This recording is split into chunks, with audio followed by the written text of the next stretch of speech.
All right. I didn't think I was going to be able to make one of these this week. However, Kyle and Felicia have both told me that they're really, really tired of hearing about Ken Ham and the Ark experience. Don't worry, they're not going anywhere. We're going to continue to do them. However, I was going to save this till next week, but I think everybody's been extra good this week, especially how you handled the Guzman video that we did, where everybody was very, very nice in the comments, and I really do appreciate that. So what we have for you is we have the September numbers for the Ark Encounter, and it's just like we expected it would be. Another shitty month for Ken Ham and the Ark experience. I'm sorry, Ark Encounter. I am never going to get that right. So it says here, in Hemant Mehta's article, I have just a little bit of information that I grabbed from it. July's numbers, 142,000, and then July 2018, 135,000, so a drop of about 4.7%. August from 106 to, to 98,000, so a drop of about 7-something percentage there. So for September of 2017, the Ark Encounter had 83,330 people visit it in that month, compared to September of 2018. And yes, I'm stalling as long as I possibly can because that's what a good host would do. I got to make sure you guys are ready and primed for it. Okay, the numbers were 69,207. That is 14,123 less visitors. Okay, ticketed visitors. How about that? Let's go with that number because that's what Ken Ham's going to try to do. I'm going to try to do the 1-2 switcheroo and say, oh, well, those are the people that had yearly passes, or they're the ones that had their kids with them, that kind of thing. So that's a whopping nearly 17% drop in people attending year over year. Now, unfortunately, if you were to look at the graph that I'm going to put up over here somewhere, wherever I'm going to put it, you can see by this chart that they have everything listed from July 17 all the way to September 18.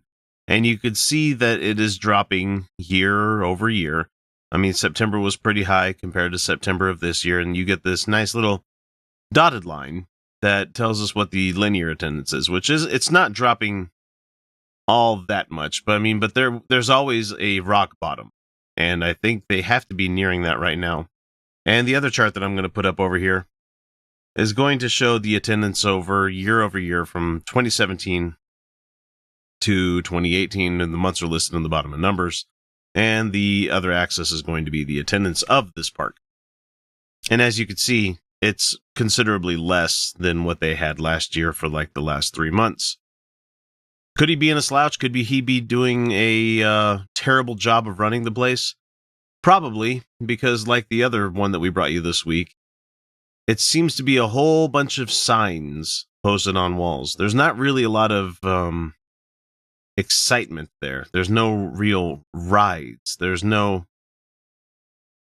I mean, you go to Jurassic Park, and this is probably a really bad example because you guys wouldn't believe that movie anyway. You go to Jurassic Park, and even though you get into the Ford Explorer van, I'm not going to Jurassic World. Haven't seen Jurassic World. Saw Jurassic Park like 8 million times when I was a kid. You get in the Ford Explorer car, and it takes you along on a rail. Might be kind of boring, but the chance of you possibly seeing a dinosaur is going to be pretty goddamn awesome. But with your Ark, what are you seeing? You see half of a building that looks boatish, and it has this nice little facade of a boat. On the backside, it's mainly building and like utilities going into it. Then you have a big ass pond that you have to have there because you're in the middle of nowhere and you have no way of getting the water in case that place catches fire. And then you have a petting zoo and your 2,500 seat auditorium that you got, and your really expensive zip lines, which the one zip line that costs however much it said, like $100-something, better deposit me in the sunroof of my car. Otherwise, I'm not going to be doing that.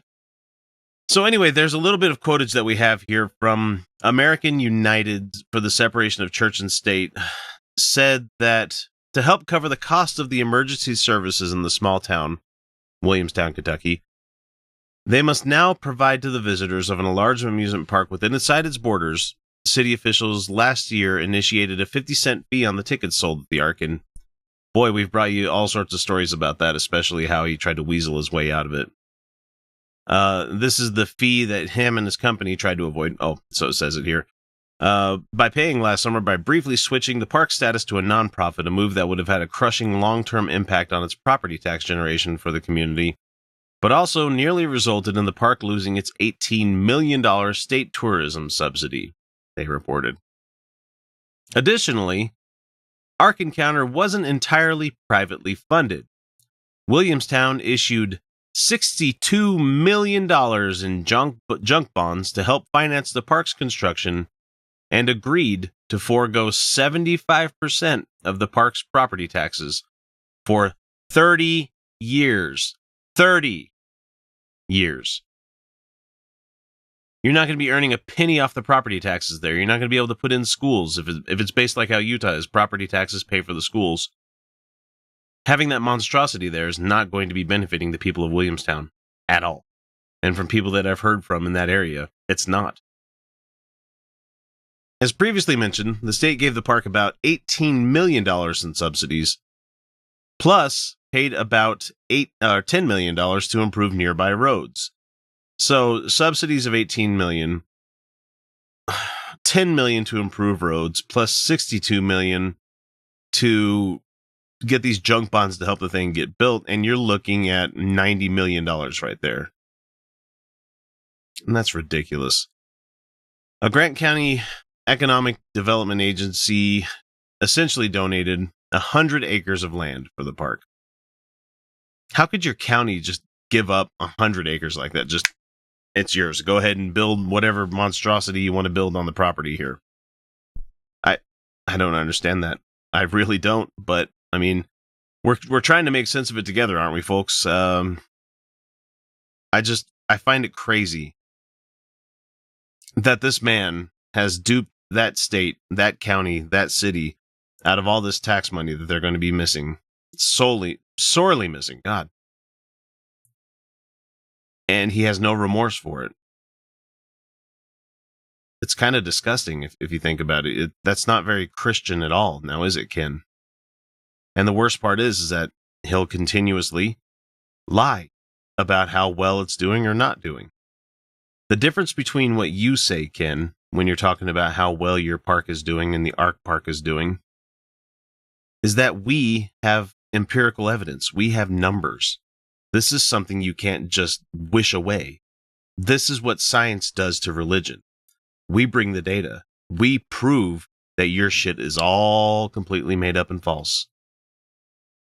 And then what do you do about it?